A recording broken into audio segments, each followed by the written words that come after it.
Shalom, selamat malam Bapak Ibu Saudara yang terkasih dimanapun Saudara berada. Bersama-sama malam hari ini kita siapkan setiap hati kita datang memuji dan menyembah Tuhan. Mari bersama kita satukan hati kita berdoa. Terima kasih Tuhan buat malam hari ini. Sama-sama kami mau satukan setiap hati kami datang untuk mempersembahkan apa yang terbaik Tuhan. Sebab kami terima begitu banyak kebaikan Tuhan dalam hidup kami. Sampai hari ini kami lihat penyertaan-Mu yang sempurna dalam hidup kami. Kami lihat bagaimana Tuhan bekerja atas hidup kami. Terima kasih Tuhan, terima kasih. Ini persembahan kami malam hari ini. Kami mau nyatakan di hadapan Engkau, kami milik Tuhan. Engkau yang berdaulat penuh atas hidup kami sampai hari ini. Ajar hati kami senantiasa mengucap syukur untuk semua yang Tuhan berikan. Bahkan sampai hari ini kami melihat tangan-Mu Tuhan selalu ada dan selalu nyata perbuatan-Mu atas hidup kami. Terima kasih, terima kasih. Ini pujian kami, ini doa kami malam hari ini. Syukur kami Tuhan, segala pujian bagi-Mu. Terima kasih, terima kasih Tuhan. Mari bawa hatimu, naikkan pujian sembah-Mu. Oh, ini setiap hati kami malam hari ini Bapa. Kami bawa di hadapan-Mu Yesus.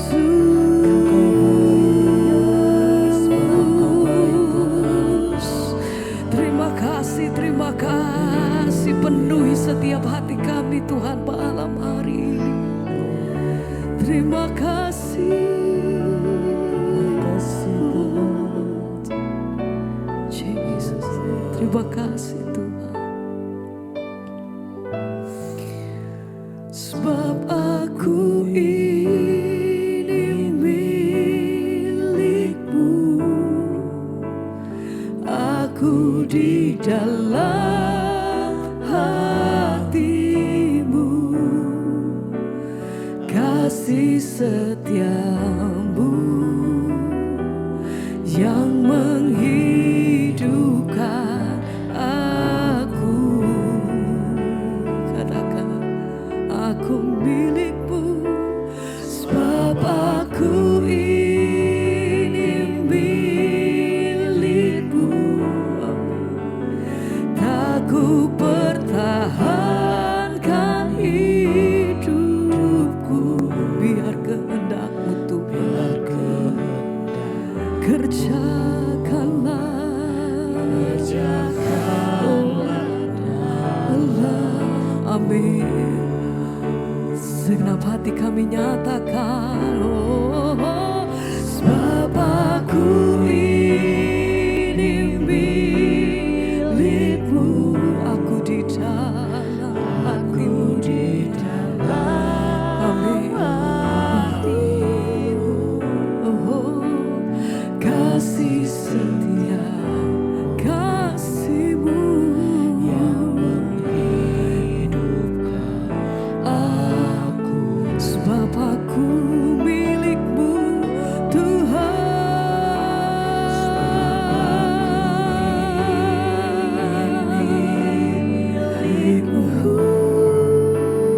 Tak ku pertahankan hidupku,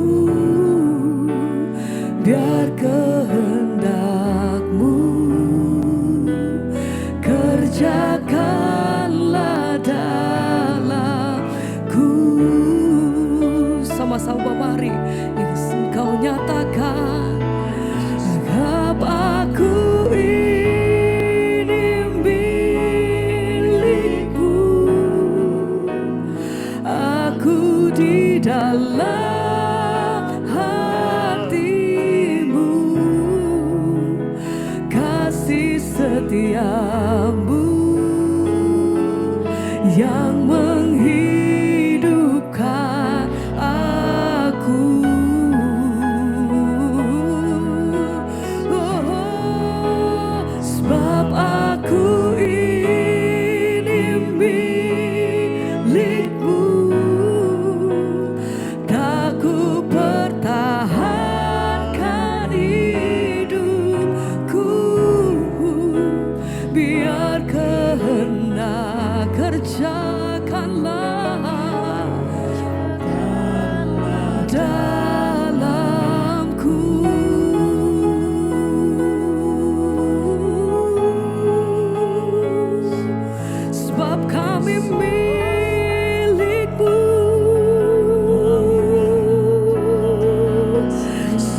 segenap hidupku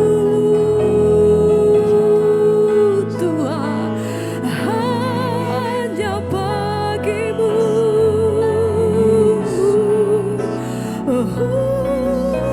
Ini hati kami, ini hidup kami Tuhan, kami persembahkan di dalam hanya bagimu Yesus, hanya bagimu Tuhan.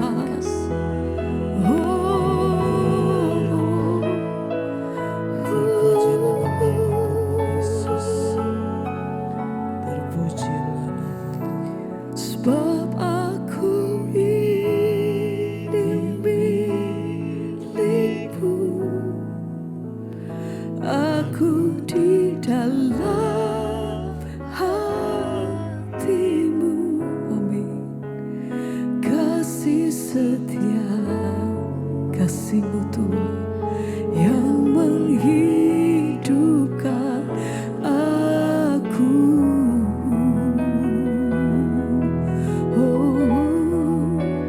Sebab aku ini milikmu, tak ku pertahankan hidupku,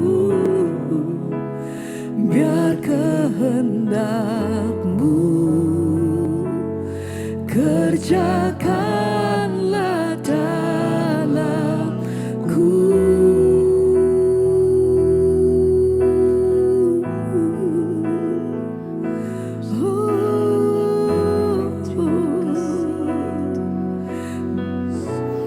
Biar kehendak-Mu jadi atas hidupku Tuhan. Sembah pujian kami malam hari ini kami naikkan di hadapan Engkau Tuhan. Satu-satunya pribadi yang kami sembah dalam hidup kami, yang kami tinggikan hanya Engkau. Haleluya, terima kasih Roh. Terima kasih. Ku sembah Engkau Yesus, hanya Engkau Allah di hidupku. Katakan tiada yang lain, hanya hanya Engkau Tuhan selamanya. Kau tetap Allah walau dunia semua bergoncang, tak tergoyahkan, tak tergoyahkan. Kau tetap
hanya Engkau Tuhan selamanya, Kau tetap Allah walau dunia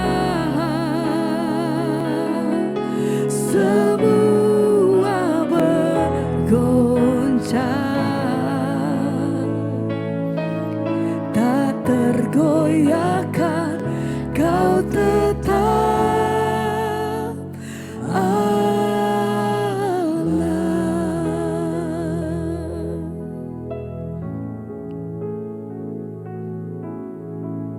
Kami mengucap syukur dalam segala keadaan Tuhan tidak pernah tinggalkan kami. Biarlah Engkau yang pegang kendali atas hidup kami Tuhan. Engkau yang menentukan arah hidup kami. Supaya apa yang kami lakukan sungguh-sungguh berkenan dan membawa kemuliaan bagi nama Tuhan. Kalau hari ini Tuhan beri kami waktu untuk beribadah. Bapa, kami membuka hati dan hidup kami. Mengizinkan Tuhan isi kami sesuatu dengan benih yang bernilai sampai pada kekekalan. Ajar kami melakukan kehendak Tuhan. Urapi hamba-Mu yang tidak ada apa-apanya. Urapi setiap kami. Dalam nama Yesus kami sambut firman Tuhan. Sama-sama katakan amin, amin. Iya, puji Tuhan. Kita mengucap syukur ya, hari ini kita ada bersama-sama. Saya percaya bahwa kita boleh ada hari ini semua karena anugerah Tuhan, amin. Iya, saya pengen tanya ya, setiap kita yang hadir hari ini kira-kira apa tujuan hidup kita? Ya, semua yang duduk hari ini, tujuan hidup saudara itu apa? Pernah kepikir nggak? Aku ini hidup untuk apa? Atau ya ada yang berkata ya saya tuh hidup ya hidup aja, mau nggak pernah kepikir tujuan hidup saya itu apa? Ada yang begitu? Tujuan hidup aja nggak pernah kepikir. Ya, tapi ini sebuah pertanyaan penting. Menurut, saya mau panggil Bapak Ibu masih muda-muda ya. Menurut kalian hidup itu perlu ada tujuan enggak? Ya perlu dong ya. Kita melakukan segala sesuatu kalau nggak ada tujuan, ya kita pasti yang pertama nggak fokus, yang kedua ya akan sembarangan. Tapi ketika kita punya tujuan, maka ya itu yang akan mengarahkan kita untuk melakukan itu dengan baik dan maksimal. Ya 1-2 orang aja wakili ya apa tujuan hidup kita.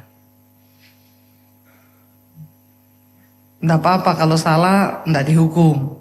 Benar juga nggak dapat sepeda. Apalagi mobil. Ya kira-kira apa tujuan hidup? Ada yang bisa? Karena saya tahu setiap orang itu pasti punya pandangan yang berbeda. Saya pernah pelayanan di Manado naik kapal. Waktu itu ya masih ada kapal ke Manado, kapal laut. Dari Jakarta tuh 4 hari di atas kapal. Ya ketika kita mengarungi samudra luas, satu kali saya tuh lagi berdiri di dek kapal itu. Di depan saya lihat ya kayak film-film Titanic gitu ya. Tapi saya nggak ada pacar waktu itu. Belum menikah. Saya tuh lihat ya. Terus tiba-tiba ada satu orang pemuda datang. Dia bukan beragama Kristen ya. Dia berdiri di samping saya. Terus kita ngobrol lah. Dia bilang, wah ini laut luas sekali ya. Terus saya bilang, iya. Lalu kita ngobrol, saya memang sengaja membawa dia kepada Tuhan. Lalu saya tanya sama dia, Mas tujuan hidupmu tuh apa? Dia kaget. Lalu dia bilang sama saya gini, jujur saya gak pernah kepikiran dengan tujuan hidup. Saya tuh selama ini ya hidup-hidup aja. Dan baru kali ini ada orang yang bertanya kepada saya tentang tujuan hidup saya ini apa. Dan saya kaget dan saya syok, dia bilang karena saya gak punya jawaban. Orang saya kepikir aja enggak. Terus saya bilang sama dia gini, Mas coba kamu bayangkan. Kita ada di satu kapal yang ini di depannya nggak kelihatan daratan. Yang ada tuh cuma air. Nggak terlihat apa-apa, cuma air. Kayaknya semua ini laut. Kamu bayangkan kalau kapal ini berjalan tanpa tujuan. Ya kira-kira apa yang akan terjadi ya, dia cuma terombang-ambing yang nggak tahu kapan karamnya, bahkan mungkin semua penumpangnya juga mati. Demikian juga dengan hidup. Orang kalau nggak pernah punya tujuan hidup, dia akan menjalani hidup ini ya, makanya banyak yang mau ya ngalir aja lah. Kelihatannya sih itu satu jawaban yang kelihatannya rohani dalam tanda kutip, tapi ya ngalir tanpa tujuan juga ya hanyut. Saya nggak tahu, nggak ada yang jawab ini apa karena memang malu menjawab atau memang sama sekali nggak kepikiran juga kayak pemuda tadi. Ya saya ini hidup-hidup aja Bu, ya saya nggak kepikiran tuh tujuan hidup, baru sekarang juga saya dengar. Saya mulai berpikir tentang tujuan hidup ketika saya pertama kali terima Tuhan Yesus ya, dan saya baru tahu bahwa ternyata memang hidup ini bukan hanya sekedar untuk dijalani. Ya ingat loh, hidup ini bukan hanya sekedar untuk dijalani, karena ada sebuah tujuan yang harus kita capai. Tentunya tujuannya itu ya bukan menjadi kaya ya, itu bonus. Saya percaya itu bonus yang akan Tuhan beri. Kalau kita tuh sungguh-sungguh mengejar apa sih tujuan Tuhan bagi hidup saya, rencana Tuhan bagi saya. Nah tentunya ya yang kita kejar di hidup ini yang pertama sebagai anak Tuhan tentunya nilai yang sampai pada kekekalan. Ya kalau orang itu menyadari bahwa dia itu hidup dengan tujuan, ya hidup ini ya persiapan untuk kita menuju kepada sebuah kehidupan yang sampai pada kekekalan. Karena firman Tuhan berkata bahwa hidup kita yang sesungguhnya itu bukan di sini loh. Ya, amat sangat kasihan dan sangat disayangkan ketika orang berpikir bahwa hidup yang sesungguhnya itu di sini sekarang. Rasul Paulus berkata, kita ini di dunia ini hanyalah perantau. Karena ada satu tanah yang Tuhan sediakan buat kita, dan dunia ini bukan tujuan. Dunia ini bukan tujuan hidup kita, tapi tujuan kita yang sesudah hidup di dunia ini tuh. Nah terus kenapa kita ada di hari ini ya, kita ada hari ini, kita ada di dunia ini untuk mempersiapkan hidup yang sesudah hidup ini nanti, yang itu sampai pada kekekalan. Banyak orang yang hanya berpikir hidup hanya sebentar, hanya sekarang ini saja, makanya dia habiskan seluruh waktunya, bahkan dia halalkan segala cara untuk dia dapatkan apa yang dia mau. Ya, saya ketemu dengan banyak pengusaha dan mereka cerita bagaimana mereka berdosa di dalam menjalankan usaha mereka. Ya, saya pernah dengar dari seorang, dia bilang, waduh kita itu Bu, kalau ya saya usaha tuh tambang. Ya kalau ada orang nggak mau kasih tanahnya ya bahkan maaf dalam tanda kutip ya kita sengaja bikin kecelakaan. Ya karena kita demi memperoleh tanah yang kita inginkan itu. Lalu saya ngomong sama dia, ya terus setelah kamu dapat tanah itu lalu kamu gali ada tambang dapat duit. Apakah hatimu itu sejahtera? Kalau orang hanya berpikir bahwa hidup ini hanya yang sekarang ini, makanya banyak orang tuh menghalalkan segala cara untuk mendapatkan uang. Karena tujuan hidupnya hanya sampai di dunia ini saja. Dia lupa bahwa ada satu tujuan yang sampai pada kekekalan yang harus kita kerjakan. Ya, dan selama kita ada di dunia ini, apa yang Tuhan percayakan ya, lalu kita berpikir, sekarang apa Bu yang harus kita lakukan untuk kita ini mempersiapkan hidup? Selama kita hidup di dunia ini, kita memang semua harus bekerja. Nomor 1 itu Tuhan, nomor 2 keluarga, nomor 3 pekerjaan. Ya, nomor 4 tuh baru pelayanan. Tapi banyak orang berpikir bahwa pelayanan itu Tuhan. Nomor 1 Tuhan, nomor 2 keluarga urutannya, nomor 3 pekerjaan. Nomor 4 tuh baru pelayanan. Kalau saya ya nomor 1 Tuhan, nomor 2 keluarga, nomor 3 ya pelayanan. Karena ini juga ya dibilang pekerjaan ya iya. Ya Tuhan tuh menghidupi saya juga dari pelayanan. Dan sekarang ketika kita diberi sesuatu, kita ada di dunia ini, apa yang sedang kita kerjakan? Apa sih Bu yang harus kita lakukan kita mempersiapkan hidup ini? Saya pengen kita buka, mari kita baca bersama Pengkhotbah pasal yang ke-9. Pengkhotbah pasal yang ke-9 ayat yang ke-10. Pengkhotbah pasal yang ke-9 ayat yang ke-10. Ayat yang ke-9 dulu aja ya. Biar lebih afdol. Ya. Bagaimana kita mencapai tujuan hidup kita di dunia ini yang sampai pada kekekalan. Ayat yang ke-9 ya dikatakan di sana, nikmatilah hidup dengan istri yang kau kasihi seumur hidupmu yang sia-sia. Yang dikaruniakan Tuhan kepadamu di bawah matahari, karena itulah bahagianmu dalam hidup dan dalam usaha yang engkau lakukan dalam jerih payah di bawah matahari. Saya yakin di sini kita semua pasti punya sebuah kerinduan untuk membangun sebuah keluarga atau rumah tangga. Ya, semua orang normal pasti berpikiran seperti itu, kecuali memang dia terpanggil untuk hidup selibat. Ada orang-orang di dunia ini yang memang Tuhan ciptakan dia tidak menikah, dia itu panggilannya hidup selibat. Ya, yang pertama cintai Tuhan dengan segenap hati kita. Yang kedua, nikmatilah hidupmu dengan istri atau suamimu atau dengan keluargamu yang hari ini ada. Yang sudah menikah berapa banyak di sini? Boleh angkat tangan yang sudah menikah? Ya, yang lain belum ya. Yang sudah nikah jangan ngaku-ngaku belum nikah ya. Jadi kalau hari ini engkau punya suami, punya istri, ya Alkitab bilang apa arti hidupmu? Ya tujuan hidupmu hari ini engkau hidupi dengan rumah tangga yang ada sekarang dengan pasanganmu, nikmatilah itu. Ya, di dalam Tuhan. Karena banyak orang ya dikasih uang tapi dia nggak dikasih karunia untuk menikmati. Ya, kita perlu loh minta karunia untuk menikmati. Saya sedang memberi satu gambaran bagi saudara, jangan sampai engkau bekerja, tapi engkau lupa untuk menikmati hidupmu. Amin. Nikmati dengan siapa? Ya tentunya dengan istrimu atau dengan suamimu, jangan dengan istri orang. Ya. Yang pertama, ya isilah hidupmu itu dengan nikmati berkatmu dengan pasanganmu, dengan suamimu atau dengan istrimu. Nikmati itu. Yang kedua dikatakan di sini, bagaimana kita karena hidup ini sia-sia, tidak akan ada satupun yang kita bawa.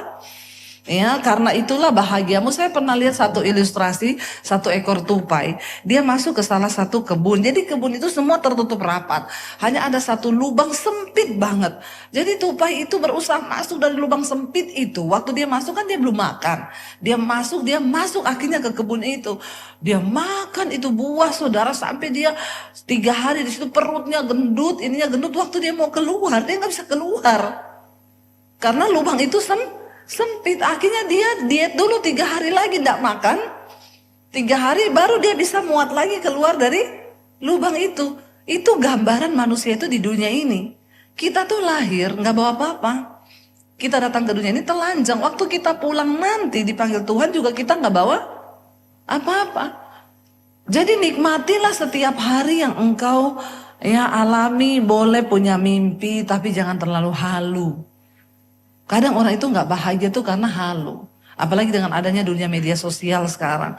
Kita lihat, wah dia pamer ini, pamer itu ya. Kita lihat di IG, wah dia liburan, dia naik ini. Ya jangan terlalu terpengaruh. Ya sebab seringkali tampilannya itu tidak sesuai dengan apa yang ditampilkan. Yang kedua ayat 10 berkata, baca bersama ayat 10. Segala sesuatu yang dijumpai tanganmu untuk dikerjakan, kerjakanlah itu dengan sekuat tenaga. Karena tidak ada pekerjaan, pertimbangan, pengetahuan, dan hikmat dalam dunia orang mati kemana engkau akan pergi nantinya. Kita ini kan sedang berjalan semua kepada satu ya kehidupan yang pasti di hidup kita ini adalah kematian. Nah, tapi kita nggak pernah tahu kapan kematian itu datang. Ya, bisa jadi sebelah kananmu minggu depan sudah tidak ada. Coba lihat sebelah kananmu. Bisa jadi yang kiri besok. Ya. Jadi firman ini mengingatkan bahwa ada satu dunia yang kita akan pergi ke sana semua, ya, kemana engkau akan pergi, ya. Kita ini semua nanti akan pergi ke sana. Nah, makanya selama kita masih hidup dikatakan di sana, apa yang dijumpai oleh tanganmu, kerjakanlah itu sekuat tenaga. Ya, Tuhan itu kasih kita berpikir otak, apa yang kau jumpai dengan tanganmu untuk dikerjakan, kerjakan itu. Nggak ada orang itu mati miskin kalau dia masih punya tangan dan kaki. Orang cacat aja banyak yang diberkati Tuhan. Ya, tapi sekarang pertanyaannya, kita mau nggak? Ya, kamu mau diberkati atau tidak? Kerjakan apa yang kamu dapat. Nggak usah mikir gini, ini kan kerjaannya teman saya, ngapain saya kerjakan? Engkau berpikir untuk perusahaanmu, engkau mau berberi yang terbaik, udah lakukan. Perhatikan, upahmu itu datang dari Tuhan. Karena itu apa yang kau dapati dengan jumpai dengan tanganmu hari ini, kerjakanlah itu dengan segenap hatimu. Karena di dunia orang mati, sudah tidak ada lagi hikmat, pengetahuan, pertimbangan. Kamu gak bisa kerja lagi di dunia orang mati. Selama hidup, kerjakanlah. Ini waktunya engkau menabur benih kebaikan. Tuhan itu tidak pernah salah menghitung upah dari orang-orang yang setia melakukan kebaikan dan kebenaran. Amin. Yang terakhir, ayat yang ke-11 dikatakan di sana, lagi aku melihat di bawah matahari bahwa ada kemenangan perlombaan bukan untuk yang cepat dan keunggulan perjuangan bukan untuk yang kuat. Juga roti bukan untuk yang berhikmat, kekayaan bukan untuk yang cerdas, dan karunia bukan untuk yang cerdik cendikia, karena waktu dan nasib dialami oleh mereka semua. Saudara, ikut Tuhan itu luar biasa. Engkau akan melihat di dalam Tuhan, ya, di bawah matahari ini bahwa perlombaan kemenangan itu bukan untuk yang cepat saja. Bukan untuk yang kuat yang akan menang. Tapi perkenanan Tuhan bagi orang-orang yang dikasihi, ya, itulah yang akan kita raih di dalam Tuhan. Kita mungkin gak tahu jalannya seperti apa. Tapi ketika engkau melakukannya dengan hati yang benar, dengan tujuan yang benar, engkau melakukan menabur benih-benih kebaikan, engkau akan melihat satu saat, ya, engkau akan tercengang-cengang. Contohnya di Alkitab siapa? Daud. Daud seorang yang tidak diperhitungkan di dalam keluarga. Daud itu dari ke-7 orang saudaranya laki-laki, itu bapaknya, ya, semua kakak-kakaknya itu menjadi prajurit di Israel. Mereka berlatih untuk berperang. Tapi Daud tidak diizinkan. Papanya bilang, kamu gembalakan kambing domba aja. Tidak usah ikut-ikut. Kamu tidak ada potongan untuk jadi prajurit. Bahkan ketika Nabi Samuel berkata kepada Isai, aku akan mengurapi salah satu dari anakmu untuk menjadi raja atas Israel. Jadi besok semua anakmu harus datang ke upacara pengorbanan. Isai menyuruh ke-7 orang anak laki-lakinya kecuali Daud. Jadi menurut kita sebenarnya Daud punya alasan untuk kepahitan. Dia nggak diperhitungkan. Coba kalau Nabi datang, pada zaman itu Nabi itu seperti suara Tuhan loh. Dia ngomong, besok anak laki-lakimu suruh datang semua. Saya yakin malam itu pasti bapaknya bilang, kalian semua pakai baju bagus ya, besok kamu akan diurapi oleh Nabi. Mungkin Daud bertanya, aku pakai baju apa? Lu ndak usah, kecuali kau. Kamu ndak masuk hitungan. Secara potongan, secara body enggak. Kamu gembalakan kambing domba. Ketika Samuel datang, dilihatnya kakak Daud yang tertua, tinggi, besar, ganteng. Alkitab bilang, waktu dia masuk, Samuel bilang, inilah orang yang akan diurapi Tuhan jadi raja. Potongannya benar-benar potongan raja. Tapi Tuhan bicara di hati Samuel, aku sudah menolak dia. Engkau manusia melihat apa yang di depan mata, tapi aku Tuhan melihat hati. Tidak ada satupun, lewat lagi yang kedua, lewat yang ketiga. Tidak ada satupun yang Tuhan suruh urapi. Akhirnya Nabi Samuel tanya sama Isai, sudah ini semua anakmu laki-laki? Enggak mungkin Tuhan salah bicara. Enggak ada satupun dari mereka yang akan diurapi. Lalu Isai bilang, ada satu yang bungsu, tapi aduh dia enggak masuk hitungan. Enggak usah, ngapain lu? Lalu Samuel berkata, panggil dia ke sini hari ini. Kita tidak akan mulai acara ini sebelum dia datang. Lalu Daud tuh dipanggil dari padang gurun. Nggak tahu, nggak dicerita dia pulang mandi atau tidak. Iya, tapi dia datang dengan lugunya, nggak ada persiapan. Ketika Daud berdiri di hadapan Nabi Samuel, Tuhan bilang, urapi dia. Inilah orang yang aku pilih. Lalu akhirnya Samuel ambil tanduk minyaknya disiram dengan minyak urapan. Dan ketika akhirnya Daud, besoknya dia udah diurapi, apakah dia jadi prajurit? Enggak, dia tetap gembalakan kambing domba. Lalu bapaknya panggil Daud, kamu pergi ke medan pertempuran. Kakakmu itu di sana lagi mau berperang sama orang Filistin. Ada Goliat di sana raksasa. Kamu pergi antar keju sama roti ya. Antar terus tanya kabarnya mereka baik nggak. Daud pergi bawa roti sama keju. Waktu dia sampai di lembah itu, dia lihat ada Goliat yang menantang barisan bangsa Israel. Goliat bilang, siapa dari engkau orang Israel yang punya pahlawan? Suruh maju, kita 1 lawan 1. Supaya tidak terjadi banyak pertempuran darah. Siapa yang menang, dianggap kemenangan satu bangsa. Siapa yang berani? Goliat itu tingginya 6 hasta. 6 hasta 1 jengkal. Sementara yang lain itu paling 2-3 hasta tinggi mereka rata-rata. Lah Goliat itu berlipat kali ganda. Jadi semua yang lihat ciut, Alkitab berkata, maka ketakutanlah Saul dan seluruh tentara Israel. Termasuk kakak-kakaknya Daud yang prajurit.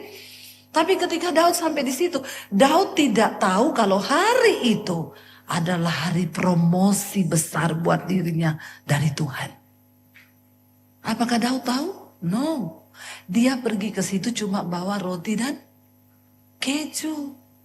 Orang yang disertai Tuhan, seringkali engkau tidak tahu masa promosi itu akan datang kapan. Setia saja lakukan bagianmu. Karena perlombaan bukan untuk yang cepat. Kemenangan bukan untuk yang kuat. Roti pun bukan untuk orang yang berhikmat. Tuhan berikan kepada orang yang dia kenan di hatinya. Daud bukan prajurit dan dia tidak menyangka kalau hari itu adalah hari promosi. Waktu dia datang ke lembah itu, dia lihat Goliat lagi menantang bangsa Israel. Daud ngomong, siapa orang Filistin yang tidak bersunat ini, yang mempermalukan nama Tuhan. Lalu dia bilang, aku akan maju untuk melawan dia. Dia nggak gini, waduh gede banget ya. Waduh ini orang, enggak loh. Orang yang berjalan bersama Tuhan, engkau nggak lihat besarnya masalahmu. Karena engkau tahu Tuhanmu lebih besar daripada masalah itu. Lalu dia tantang. Lalu kakaknya datang. Aku tahu kenakalanmu ya. Kamu datang ke sini mau nonton orang perang kan? Kamu pulang ke rumah. Dia bilang, aku ke sini suruh papa hantar roti sama keju. Sama tanya keadaanmu baik-baik gak? Tapi aku mau maju melawan orang Filistin ini. Lalu Daud maju. Dipakein sama Saul. Saul bilang, kamu gak mungkin bisa kalahkan dia. Sorry ya. Kamu terlalu kecil dan terlalu muda. Ini orang raksasa, prajurit terlatih dari masa muda. Dia sudah latihan perang. Lu ngapain? Lawan dia kagak mungkin. Saudara lihat. Tapi Daud tidak mendengar perkataan orang. Jangan terlalu masukin di hati kata-kata orang yang negatif. Ya, yang membunuh imanmu. Cepat-cepat buang, itu racun. Ya, kalau dengar kata-kata negatif itu jangan diresapi. Apalagi direnungkan siang dan malam. Ini orang Kristen zaman now bukan renungkan firman, yang direnungkan tuh kata-katanya orang. Ada ibu-ibu konseling sama saya sakit hati bu sama saudara saya. Kenapa? Dia maki-maki saya nih, lihat bu, dibukain chattingan di HP. Ini dia kirim kapan? 3 bulan lalu bu. Terus kenapa ibu gak hapus? Tiap hari saya buka. Saya lihat, tega ya kau ya. Saya bilang, ibu, Tuhan bilang, renungkanlah firman Tuhan siang dan malam. Kenapa ibu renungkan di kata-kata begini? Ibu terusin lagi, bu, mati kau, sakit jiwa kau. Heran loh bapak ibu. Yang begitu didengar. Makanya saya ya, kalau ada orang datang, bu, saya dengar cerita tentang ibu. Saya tanya, bagus atau tidak? Waktunya panjang untuk cerita. Gak bisa lewat telepon. Kapan kita ngopi? Tunggu dulu bu, saya mau tanya ini cerita bagus atau tidak? Pokoknya seru bu. Tapi harus kita sambil ngopi, ngobrolnya biar enak. Ya, dia cerita ibu gini-gini. Oh berarti cerita jelek. Maaf bu, saya tidak ada waktu buat ngopi mendengarkan cerita jelek begitu. Ibu simpan aja cerita itu, ibu percaya atau tidak, terserah. Mending itu waktu saya pakai buat syuting, saya bikin konten, menghasilkan. Daripada saya dengar cerita, abis itu saya pulang, aduh itu orang kenapa ya dia cerita saya begini ya. Lalu saya ngomong lagi ke suami, say itu loh, ibu itu ngomongin saya begini. Ngapain? Kalaupun ada yang WA, saya dengar gini, langsung hapus. Ya nggak penting sekarang hapus. Ya jangan tunggu 3 bulan dihapus otomatis. Hapus kalau nggak penting. Ya Daud nggak dengerin perkataan kakaknya, perkataannya Saul. Dia maju, dia bilang aku akan maju. Cuma satu yang aku tahu, Tuhan menyertai aku ketika kambing dombaku mau dimakan sama singa dan beruang. Aku kejar singanya, aku robek mulutnya, aku ambil dombaku dari mulutnya. Tuhan yang sama, yang meluputkan aku, memberi aku kemenangan di padang. Dia yang akan beri aku kemenangan lawan orang Filistin yang tidak bersudah.